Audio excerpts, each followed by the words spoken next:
So good morning everyone. तो मैं उदय छिबर एक बार फिर से आप सबका अपने यूट्यूब चैनल में बहुत बहुत स्वागत करता हूँ।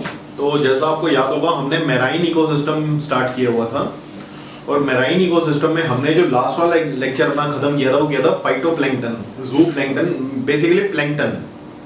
अंडरस्टूड?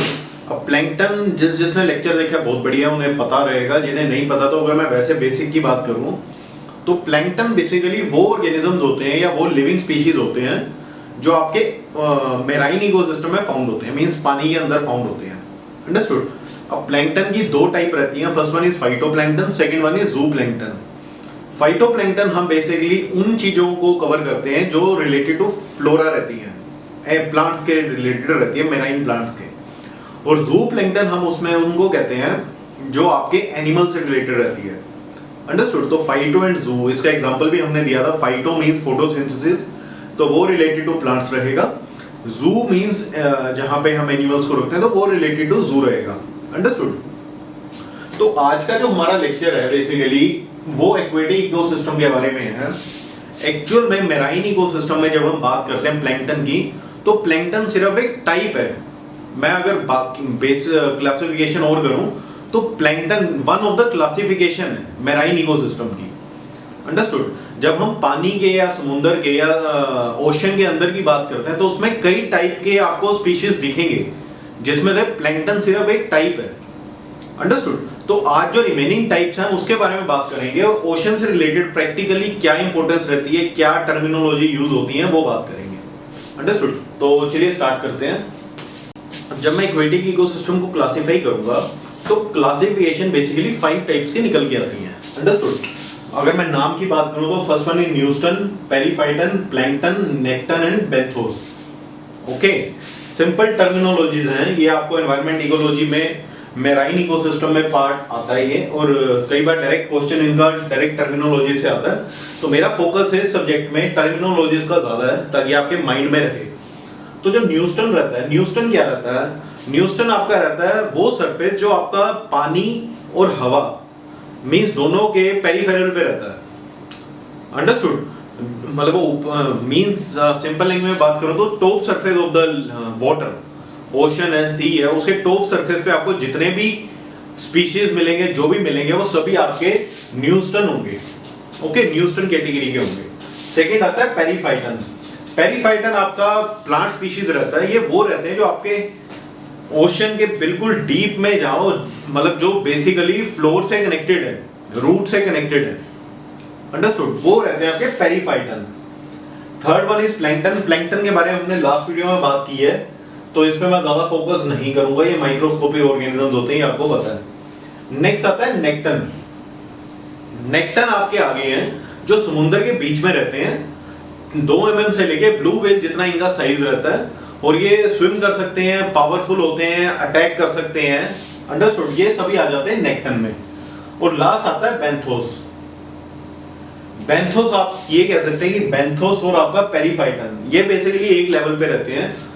ये भी बीनीथ मतलब सरफेस बॉटम ऑफ द सी रहते हैं। पेरीफाइटन भी बॉटम ऑफ द सी से जुड़े रहते हैं। अंडरस्टूड? अगर मैं पिक्टोरियल में ड्रॉ करूं तो लेट अस सपोज ये हमारा सी है, तो सी के जो सरफेस की मैं बात कर रहा हूं, तो सरफेस पे जैसे हमने बात की ये न्यूस्टन होगा। न्यूस्टन ये ग्रीन वाला एरिया है जो आपका पानी के सरफेस पे रहता है। अंडरस्टूड? जितना इसका पार्ट नीचे एक्सपोज है उतना ही पार्ट इसका ऊपर एयर के साथ। सेकंड आता है periphyton. Periphyton attached to the stem of the rooted plant, means ये आपका एग्जांपल है पेरीफाइटन का। ये नीचे से जुड़े हुए हैं। जैसे आप कभी हम डिस्कवरी पे या नेशनल ज्योग्राफिक पे देखते हैं, जब वो डाइवर अंदर जाते हैं तो उनको दिखता है नीचे वेजिटेशन उगी, उन्हें हम कहते हैं पेरीफाइटन। अंडरस्टूड? प्लैंक्टन आप सबने कर ही लिया लास्ट में, तो उस पे फोकस करने की वो कोई फायदा नहीं है। देन आते हैं नेक्टन। नेक्टन आगे आपके ये जो सेंटर में रहते हैं, मूवेबल रहते हैं, छोटे से लेके बिल्कुल बड़े साइज तक के रहते हैं। तो ब्लू व्हेल हो गया, सी स्नेक्स हो गया, आपके जितने भी हैं वो सभी नेक्टन का पार्ट है। अंडरस्टूड? लास्ट आते हैं बेंथोस। बेंथोस होते हैं जो बिल्कुल इस सरफेस आपको सबसे नीचे मिलेंगे, यहाँ पे बैठे हुए रहते हैं। जैसे फिशेज होती हैं, कई फिशेज आपको दिखेंगी, ये बेसिकली बेंथोस की कैटेगरी में आती है। तो क्लासिफिकेशन का मेजर रोल यही है। Neuston, periphyton, plankton, nekton and benthos, ये आप टर्मिनोलॉजीज याद रखिए। अगर इस वे में याद रखेंगे तो जल्दी समझ आएगा और जल्दी रिटेन रहेगा माइंड में कि न्यूटन ऊपर रहता है, नेक्टन मूवेबल रहते हैं, पेरीफाइटन और बेंथोस आपके नीचे जुड़े रहते हैं। अंडरस्टूड? तो ये टर्मिनोलॉजीज थी और इसे प्लीज अपने माइंड में याद रखिए। अब सबसे मेजर चीज, जब हम टेरेस्ट्रियल की बात करते हैं, लैंड की बात करते हैं, तो लैंड पे आपकी जितनी वेजिटेशन है, जितने ट्रीज हैं, जितने प्लांट्स हैं, उन्हें दो ही चीजें चाहिए होती हैं। आप सबने पढ़ा होगा फोटोसिंथेसिस एंड ट्रांसपिरेशन। ट्रांसपिरेशन आपकी रहती है पानी से, जो रूट से पानी ऊपर जाता है थ्रू स्टेम एंड ब्रांचेस।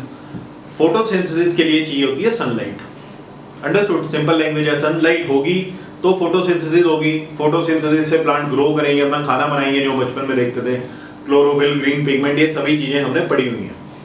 अब जब पानी के अंदर है कोई चीज, लेट अस सपोज बेंथोस की बात करूं मैं या पेरीफाइटन की बात करूं, इनके लिए इनको मैं किस तरह से इनकी ग्रो होगी, क्योंकि यहाँ तो सनलाइट आएगी नहीं। अंडरस्टूड? तो बेसिकली एनवायरनमेंट इकोलॉजी में एक्वेटिक इकोसिस्टम को दो फैक्टर्स पे डिवाइड किया जाता है। First one is oxygen and second one is sunlight. Sunlight आप किस तरह से देख सकते हैं? सनलाइट ये तो है नहीं कि विटामिन डी कितनी आ रही है। सनलाइट का मतलब है पेनिट्रेशन। पेनिट्रेशन अगर मैं सिंपल लैंग्वेज में बात करूं कि ये मेरा सी है, लेट अस सपोज ये पानी है, यहाँ पे अगर सूरज निकला हुआ है, यहाँ से रेज अगर आ रही हैं तो वो कितनी डीप में जा रही हैं, मींस ये 500 मीटर तक नीचे जा रही है, तो मींस ये 500 मीटर तक पेनिट्रेट कर रही हैं अंदर तक। अंडरस्टूड? मींस सनलाइट आपकी पानी के अंदर कितना ट्रैवल कर रही है, कितना पेनिट्रेट कर रही है, उसे हम कह देते हैं पेनिट्रेशन। अब पेनिट्रेशन के बेसिस पे इकोसिस्टम को, मरीन इकोसिस्टम को दो कैटेगरी में डिवाइड किया जाता है। First one is photic, second one is aphotic. मैं सिंपल लैंग्वेज में बात करूं तो फोटिक जोन आपका ऐसे होता है फोटिक, और एफार्टिक नीचे होता है। मींस फोटिक जोन आपका वो होता है जहां पे सनलाइट जहां तक पेनिट्रेट करती है, जहां तक सनलाइट आती है, उसे हम जोन को कहते हैं फोटिक जोन। और एफोटिक जोन हमारा वो होता है जहां पे सनलाइट नहीं आती। अंडरस्टूड? सिंपल है, सनलाइट आ रही है, सनलाइट यहाँ पे नहीं आ रही है, तो ऑब्वियसली एक दूसरे के वर्टिकल पे ही होंगे ये, है ना? ऊपर तक सनलाइट आ रही है तो अगर मैं 10th फ्लोर की बिल्डिंग की बात करूं तो मान लो 5th to 10th तक सनलाइट आ रही है, 4th to 1st तक नहीं आ रही, तो 5th to 10th तक की फ्लोर को मैं कहूंगा फोटिक जोन, और बिलो दैट 1 2 3 4 जितनी भी है ग्राउंड, वो सारी एफोटिक जोन होगी। अंडरस्टूड? सिस्टम में आपको यही याद रखना। अदरवाइज अगर आपको अपनी लर्निंग की मैं बात करूं तो जब आपका फोटिक जोन होता है और एफोटिक जोन होता है, इन बिटवीन आपका एक डिसफोटिक जोन भी होता है। वो अगर आप याद कर सके तो बहुत बढ़िया, अदरवाइज आपसे इतना डीप में कोई नहीं पूछेगा। फोटिक और एफोटिक के बीच में डिसफोटिक जोन होता है, उसके बाद एफोटिक स्टार्ट होता है। अंडरस्टूड? बट सिंपल एक में पेनिट्रेशन की मैं बात करूं तो पेनिट्रेशन में फोटिक एंड एफोटिक जोन ही होते हैं। तो डेफिनेशन देखें कि upper layer of the aquatic ecosystem up to which sunlight penetrates, जहां पे फोटोसिंथेसिस एक्टिविटी अकर करती है। अंडरस्टूड? ट्रांसपिरेशन तो होगी क्योंकि पानी है, फोटोसिंथेसिस यहाँ पे हो जाती है क्योंकि यहाँ पे सनलाइट आती है। Depth of the zone and transparency, इस पे डिपेंड करता है आपका फोटिक जोन। रेस्पिरेशन, फोटोसिंथेसिस, दोनों चीजें आपकी फोटिक जोन में टेक प्लेस करती हैं। सबसे मेजर है ये वाली लाइन, रेस्पिरेशन, ट्रांसपिरेशन, फोटोसिंथेसिस आपकी दोनों फोटिक जोन में होती हैं, जबकि एफोटिक जोन में सिर्फ रेस्पिरेशन होती है, फोटोसिंथेसिस नहीं होती। One of the major difference. अब यहाँ पे सनलाइट नहीं आती, मीन सनलाइट यहाँ तक पेनिट्रेट नहीं करती, जो हमने यहाँ पे बात की है। सनलाइट यहाँ पे नहीं आ रही है तो यहाँ पे फोटोसिंथेसिस आपकी हो ही नहीं पा रही है, सिर्फ रेस्पिरेशन हो रही है। और below littoral and photic zone, littoral basically जो हमने डिसफोटिक की बात की है, अगर याद रख सकते हैं आप तो ठीक है, अदरवाइज आप इसको बिलो फोटिक जोन भी कह सकते हैं। अंडरस्टूड? बिलो फोटिक जोन को कहते हैं एफोटिक जोन। तो ये चीजें हैं जो सनलाइट के बेसिस पे मेरीन इकोसिस्टम को क्लासिफाई किया गया एज पर जोन। टेरेस्ट्रियल में तो आपको पता है हमने टुंड्रा, टाइगा, सुंदरबन, कितना कुछ उसको क्लासिफाई किया है। जब हम मेरीन की बात करते हैं तो ये दो चीजों में इसको डिफाइन करते हैं। अब लास्ट में एक छोटी टर्म थी यूट्रोफिकेशन। यूट्रोफिकेशन भी आपने सुना होगा अगर आप पढ़ते हैं एनवायरमेंट इकोलॉजी के बारे में, अदरवाइज मैं आपको वैसे बता दूं, यूट्रोफिकेशन बेसिकली कुछ नहीं है, नाम खतरनाक है बट इतना खतरे वाली चीज नहीं है। ये सिर्फ एक प्रोसेस होती है कि जहां पे पानी के सरफेस पे आपको कई वेजिटेशन ग्रो हुई हुई दिखेंगी, कई प्लांट्स होंगे, कई प्लांट्स ही बेसिकली आप कह सकते हैं, प्लांट्स आपको दिखते हैं जहां पे रनिंग वाटर या लेक्स और रिवर्स के साइड में आपको ग्रो हुए दिखते हैं planters surface of the lakes and river. उसे हम उस प्रोसेस को बेसिकली हम कहते हैं यूट्रोफिकेशन। अंडरस्टूड। अब प्लांट की ग्रोथ के लिए वही वाली बात आ गई कि आपको क्या चाहिए, फोटोसिंथेसिस भी चाहिए, रेस्पिरेशन भी चाहिए, सनलाइट भी चाहिए, उनकी ग्रोथ के लिए उनका मटेरियल भी चाहिए, सब कुछ चाहिए। बट यहाँ पे कैसे हो रहा है? यहाँ पे तो कुछ है ही नहीं, यहाँ पे तो पानी फ्लो कर रहा है, गिला गिला पानी है सिर्फ, और कुछ नहीं है। एल्गी जैसे आपने एग्जांपल देखा होगा, एल्गी फॉर्म हो जाती है कई जगह, है ना, काई जिसको कहते हैं, काई जम गई है, वो बेसिकली यूट्रोफिकेशन प्रोसेस वहां पे होती है जिस वजह से काई जमती है। तो ये काई जो जमती है वहां पे तो कुछ भी नहीं होता, कोई भी चीज मॉइस्चर में है, पानी में है, रनिंग वाटर में है, जैसे भी है, काई वहां जम जाती है। तो ये दो टाइप की यूट्रोफिकेशन रहती है। First one is natural and second one is cultural. Understood. नाम से ही डिपेंड है। नेचुरल मींस हम कुछ नहीं कर रहे उसमें, अपने आप ही पानी आ रहा है। यहाँ पे आप देखें ह्यूमन इंटरफेरेंस नहीं होगा, वहां पे आपको एल्गी काई की वेजिटेशन दिख जाएगी जमी हुई, तो वो नेचुरल होगी, उसमें हमारा कोई रोल नहीं है। Cultural means due to culture, due to man made, due to human activity, आप उसको कल्चरल कह सकते हैं। कल्चरल होता है ह्यूमन एक्टिविटी के साथ। तो naturally enrichment of lake and river for the growth of plants and algae, simple है, हम कुछ भी नहीं कर रहे। बट जहाँ कल्चरल की बात आती है वो होती है आपकी same enrichment of the lakes and rivers due to human activity. Okay, human activity का मतलब ये नहीं है कि हम उसको जाके कुछ अच्छा कर रहे हैं, हम उसको पोल्यूट कर रहे हैं, पानी को पोल्यूट कर रहे हैं, केमिकल डाल रहे हैं, सीवरेज की लाइन कई बार डायरेक्ट रिवर में जोड़ देते हैं, इंडस्ट्रियल वेस्ट की लाइन डायरेक्ट पानी में आ जाती है।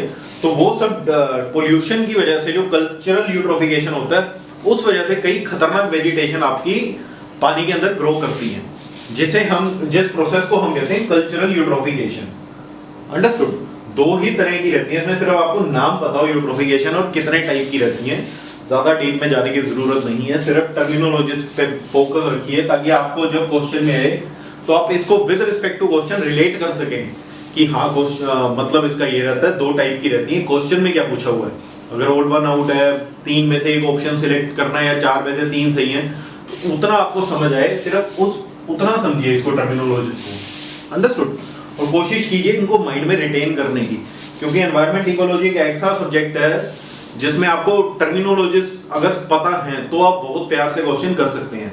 अगर आपको सब कुछ पता है बट उसे क्या कहते हैं, जैसे आपको ये सब पता है कि ये होते हैं एनिमल्स होते हैं सुपर पावरफुल सब, बट इनके नाम में कंफ्यूजन है कि यार ये पेरीफाइटन तो नहीं था, न्यूस्टन ये तो नहीं था, तो दिक्कत है। अंडरस्टूड। तो उम्मीद करता हूँ आपको समझ आया होगा। प्लीज वीडियो को लाइक कीजिए, शेयर कीजिए, चैनल को सब्सक्राइब करना मत भूलिए। इन दी एंड थैंक यू एंड जय हिंद।